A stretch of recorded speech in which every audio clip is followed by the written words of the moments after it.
Yeah, so what we'll do is what we normally do, which is just read probably a verse each or something like that until we get to the end of the chapter. Do you want to read a verse, Pat? Is that okay with you? Yeah. Yeah, you're happy doing that? All right. Well, I'll start off then with verse 11 of James chapter 4. Speak not evil one of another, brethren. He that speaketh evil of his brother, and judgeth his brother, speaketh evil of the law, and judgeth the law. But if thou judge the law, thou art not a doer of the law, but a judge. There is one lawgiver, who is able to save and to destroy. Who art thou that judgest another? Go to now, ye that say, today or tomorrow we will go into such a city, and continue there a year, and buy and sell, and get gain. Whereas you do not know what will happen tomorrow, for what is your life? It is even a vapour that appears for a little time, and then vanishes away. For that ye ought to say, if the Lord will, we shall live, and do this or that. But now ye rejoice in your boasting. Rejoice in your boastings. All such rejoicing is evil. Anyone then who knows the right thing to do and fails to do it commits sin. Okay, thank you.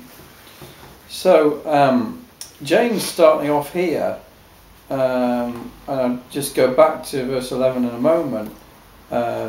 Sort of the latter end of verse 11 starts to talk about the law, and people judging the law. And it's interesting because of course this is the New Testament, and to a lot of people the law, the commandments, all these kind of things, you think, well, that's the Old Testament, isn't it? But what's interesting is that under the New Covenant there are also laws, there are also commandments, because Jesus says, if ye love me, keep my commandments, which is John 14 verse 15.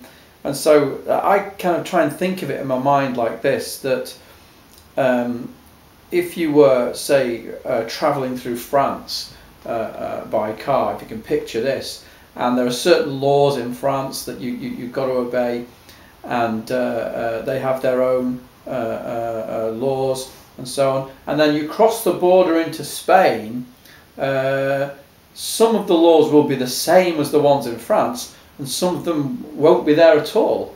You know, some of them will be completely different. And I think it's the same when you come from the Old Testament into the New Testament. There's not an absence of law, but the laws are different. Some of them are the same, but some of them are just not there. And the way that the traditionally or orthodox view of this is that when the Bible talks about the law, is that it breaks down into three main categories, which are civil, ceremonial, and moral law. Has everyone heard that before, that categorizing? Now there are people who argue against it and say no, that isn't the case, but I've never really heard what I would consider a strong argument against that. The civil laws that the Bible talks about when you read your Old Testament are really laws of a theocracy. You know, Israel was a theocracy, it was ruled by God, initially anyway, and so they were laws that would deal with kind of political laws. And think of an example, like say, if you killed somebody accidentally, they had like these cities of refuge that you could run to, and you could seek refuge in there. So there were certain laws to do with how you conduct yourself in the society.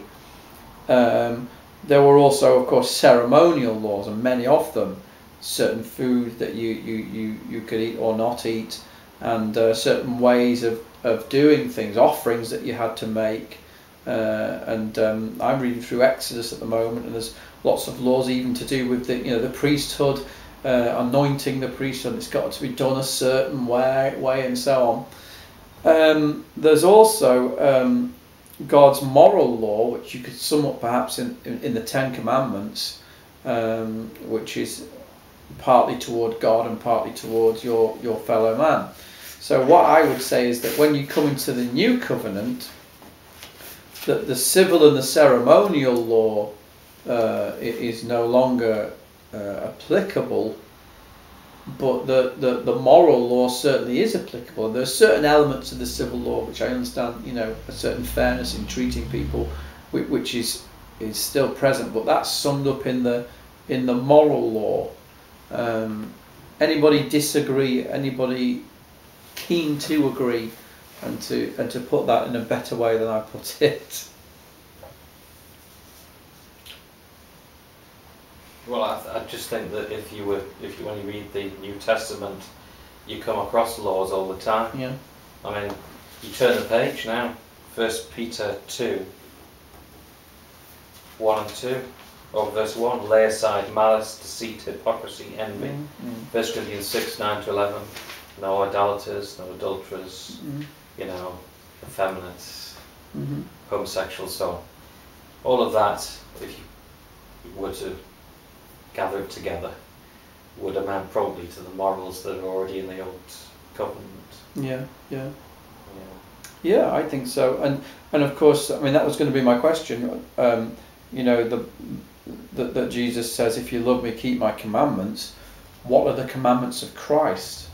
Because Jesus Christ has commandments in the Bible, doesn't he? And Matthew's cited some of the sort of apostolic commandments, which of course are God's commandments, just coming through the mouth of the apostles. But what specific commandments does Jesus Christ have? Because if we are to show our love to him by keeping his commandments, then can anyone think of any specific commandments that Jesus himself gives to people? Love one another. Yeah. Or in fact, you could even say that's the summing up of the laws of Christ, the commandments of Christ. Love one another. Yeah. I'm just thinking of when he specifically says it. This is my commandment, that you love one another. But I think he also gives commandments to particular people at particular times as well. Because it struck me the other day, I was reading in the beginning of Acts, and one of the first things he does, or is it, I can't remember whether it actually says it there or whether it's quoting from before, if you know what I mean. But he says that he commanded them to remain in Jerusalem. And it struck me, some people would say Jesus doesn't give any commands, and yet it clearly says Jesus commanded them, Yeah. Doesn't fit in, does it, with the kind of image that's sometimes portrayed of Jesus? No, that's right. And also, I think he does the same with us, at certain times you'll just, like in a similar way, the Spirit forbade them to go into Asia, and things like that. I think, it's not a command that's in the Bible, but you just know that it's not what you should be doing at that time, or. Yeah, I think, as you know, you and I have discussed this before, I think that God does speak to people still, now, and sometimes he speaks through the Bible, and sometimes he speaks directly to you, and I don't have a problem with that. So there is, as Paul is saying, in instances where Jesus commanded the apostles to do certain things. One of the other commandments I was thinking about is Matthew 6:19, about laying not up treasure upon earth. That's a commandment, isn't it? Yeah. And we all know these. We all know these verses, but perhaps don't think of them in terms of commandments.